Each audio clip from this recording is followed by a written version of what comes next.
بسم اللہ الرحمن الرحیم۔ اصول حدیث میں، اصطلاحات حدیث میں، حدیث کی جو تقسیمات ہیں ان کو سمجھنا سب سے مشکل ہے، اور اکثر سکالر اس حوالے سے کنفیوز ہو جاتے ہیں کہ حدیث کی کس لحاظ سے کتنی قسمیں ہیں اور اس کی تقسیمات کتنی ہیں۔ آج یہی ہم حدیث کی جو تقسیمات ہیں وہ پڑھیں گے۔ یہاں ہمارے پاس حدیث کی جگہ جو ہم نے لفظ استعمال کیا ہے وہ ہے خبر۔ اس خبر کی جو قسمیں ہیں، بنیادی طور پہ خبر کی دو قسمیں ہیں۔ ایک ہے خبر نسبت اور مسند الیہ کے اعتبار سے، اس کو انتہائے سند بھی کہا جاتا ہے، اور اس کی جو دوسری قسم ہے یا دوسری جو تقسیم ہے وہ ہے باعتبار سند کے یا باعتبار نقل کے۔ اس کو راویوں کی تعداد بھی کہا جاتا ہے کہ راویوں کی تعداد کے لحاظ سے۔ اب یہ جو راویوں کی تعداد کے لحاظ سے خبر ہے، بنیادی طور پہ اس کی دو قسمیں ہیں۔ پہلی قسم ہے متواتر اور دوسری قسم کا نام ہے احاد۔ یہ تقسیم ہے سند کے لحاظ سے یا خبر ہم تک پہنچنے کے لحاظ سے یا پھر راویوں کی تعداد کے لحاظ سے۔ تو پہلی قسم کا نام ہے متواتر اور دوسری قسم کا نام ہے احاد۔ سب سے پہلے ہم متواتر کو دیکھ لیتے ہیں کہ یہ جو متواتر ہے اس کی آگے دو قسمیں ہیں، متواتر لفظی، متواتر معنوی۔ متواتر اس خبر کو کہتے ہیں جس میں راویوں کی تعداد کثیر ہو، یعنی ہر زمانے میں اس قدر راوی ہوں کہ ان سب کو جھوٹا نہ کہا جا سکتا ہو۔ اس کی بنیادی دو قسمیں ہیں، متواتر لفظی جو لفظاً و معنن متواتر ہو، لفظاً و معنن، یعنی متواتر لفظی وہ ہے جس کے الفاظ بھی متواتر ہوں اور اس کا معنی بھی متواتر ہو۔ دوسری جو قسم ہے متواتر معنوی، اس کے الفاظ متواتر نہیں ہوتے، الفاظ متواتر نہ ہوں بلکہ ان الفاظ کا جو معنی ہے یا جو مفہوم ہے وہ متواتر ہو۔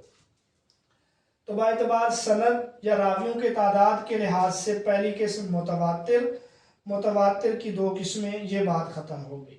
آگے ہم آ جاتے ہیں، یہ دوسری قسم جو ہے احاد۔ اس احاد کو پھر ہم دو قسموں میں تقسیم کریں گے۔ ایک ہے اس کی قسمیں ثبوت اور عدم ثبوت کے لحاظ سے، یہ ہم بعد میں پڑھیں گے۔ پہلے ہم پڑھیں گے خبر احاد کی قسمیں باعتبار تعداد روات کے۔ تو سکالر ایک قسم ہے خبر کی قسمیں باعتبار سند کے۔ تو خبر کی قسم باعتبار سند کے، اس میں متواتر بھی ہے، اس میں احاد بھی ہے۔ دوسری جو ہے وہ ہے احاد کی قسمیں باعتبار تعداد روات کے، یعنی راویوں کی تعداد کے لحاظ سے خبر واحد کی قسمیں یا خبر احاد کی قسمیں۔ تو یہ راویوں کی تعداد کے لحاظ سے تین قسمیں بنتی ہیں۔ پہلی قسم جو ہے وہ ہے مشہور، یہ خبر واحد کی پہلی قسم ہے، راویوں کے تعداد کے لحاظ سے مشہور۔ اور دوسری قسم جو ہے وہ ہے عزیز۔ تیسری قسم ہے غریب۔ ہر ایک کو ہم مختصر دیکھ لیتے ہیں۔ یہ مشہور جو ہے اس میں راویوں کی تعداد تین۔ مشہور وہ روایت ہے جس میں راویوں کی تعداد کم از کم تین ہو ہر طبقہ میں، یہ مشہور ہے۔ اور دوسرے نمبر پر ہے عزیز۔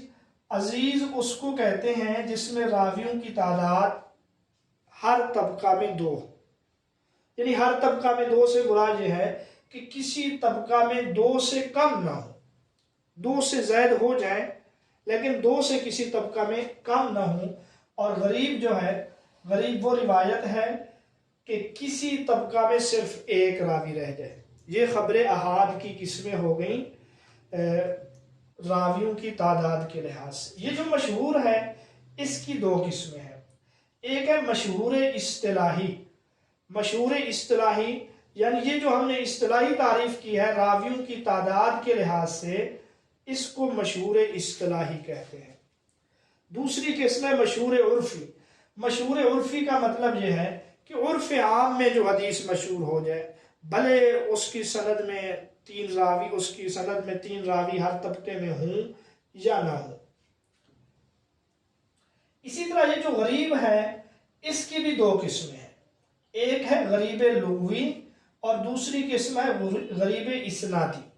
غریب لغوی بالکل آسان ہے، اس کو غریب الحدیث بھی کہا جاتا ہے، جیسا کہ غریب القرآن ہے، یعنی وہ الفاظ جو نسبتاً اجنبی ہوں، نامانوس ہوں، جن کا معنی معلوم نہ ہو، مشکل ہو، اس کو کیا کہتے ہیں؟ غریب الحدیث یا غریب لغوی لحاظ سے۔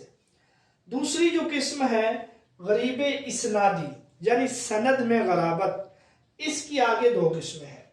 پہلی قسم ہے با اعتبار سند غرابت، یعنی سند میں کسی جگہ پہ ایک راوی ہے، اور دوسری قسم ہے با اعتبار محل غرابت، کہ بعض اوقات متن میں بھی غرابت ہوتی ہے، یعنی اس کا متن جو ہے حدیث کا وہ غریب ہو۔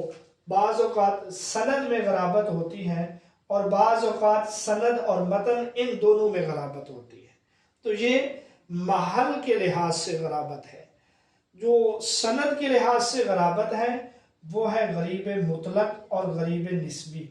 یہ جو غریب مطلق ہے اس کا مطلب یہ ہے کہ سند کے شروع میں یا ابتدا میں غرابت ہو۔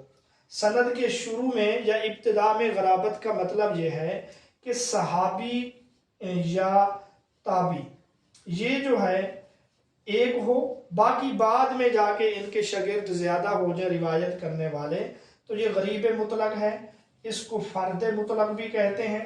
اور جو دوسری قسم ہے وہ غریب نسبی ہے، نون کے نیچے زیر پڑھیں گے، اور اس کو فرد نسبی بھی کہا جاتا ہے۔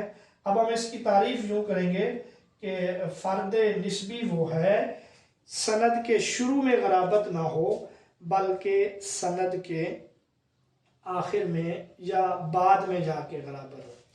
تو یہ قسمیں تھیں۔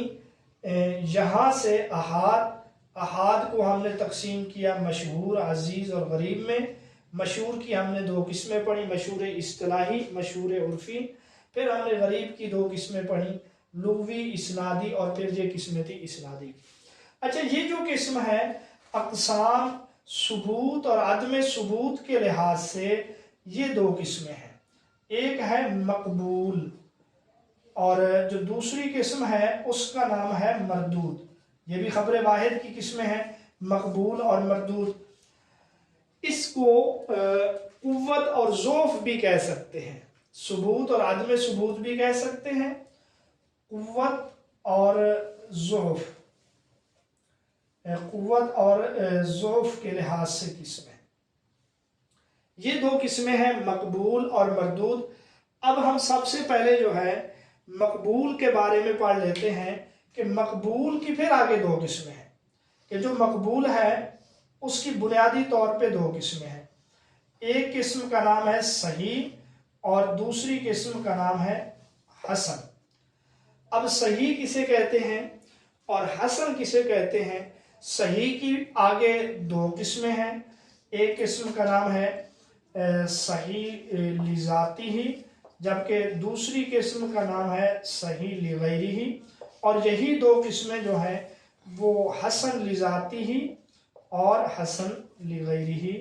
اب آگے ہم ان کے بارے میں پڑھیں گے کہ حدیث مقبول کی جو بنیادی طور پہ دو قسمیں ہیں صحیح اور حسن، صحیح کی دو قسمیں ہیں لذاتی ہی لغیری ہی، حسن کی بھی دو قسمیں ہیں لذاتی ہی لغیری ہی، وہ کون سی ہیں وہ ابھی ہم پڑھیں گے۔